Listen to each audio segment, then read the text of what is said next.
Hi, my name is Bob Hanlon. When my brother Kevin was diagnosed with stage 4 lung cancer back in 2016, family, friends, and colleagues immediately sprang into action to create a support system around him. I stepped in to help with the treatment strategy, even though I had no background in the science of cancer.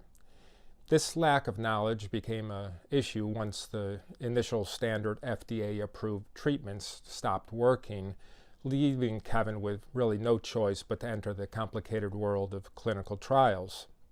We naturally wanted the experts to tell us what to do and which trials to take, but things didn't go as planned because each expert had their own opinion, leaving us to make our own decisions, which we certainly didn't feel qualified to make.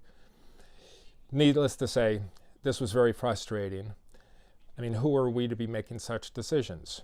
Who are we to be sorting through all of the information coming at us, trying to make sense of it all, trying to decide what was best for Kevin, all the while with a clock ticking in the background?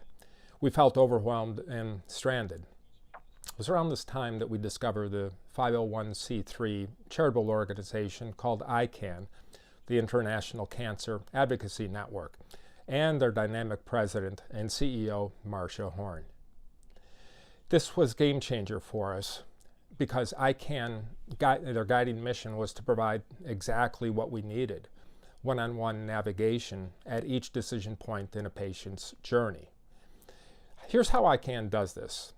First, ICAN develops a full understanding of the patient's unique condition through one-on-one conversations and a review of the patient's medical records.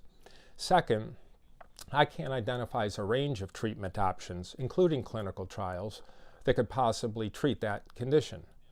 They are able to do this because they have the knowledge to do this, knowledge gained from a constant communications with a vast network of medical professionals, oncologists, researchers, molecular profiling laboratories, and pharmaceutical companies. And also knowledge gained from their constant monitoring of published research and conference proceedings. Third, ICAN makes a final treatment recommendation based on the situation at hand, including the need to ensure that the patient can immediately start the treatment with no time wasted. Our discovering ICAN was a godsend for us. We finally found somebody who saw the big picture, who knew Kevin's condition, who could sort through all of the information, and finally, who could suggest to us a treatment option suitable for Kevin. ICAN became our guide, and more than this, our command base, a positive situation that ultimately inspired Kevin and me to found, under the ICAN umbrella, a special working group called the Exon 20 group, named after Kevin's specific cancer mutation, EGFR exon 20 insertion. Directed by Marcia, this Exon 20 group has since grown quickly into an international coalition of patients and medical experts.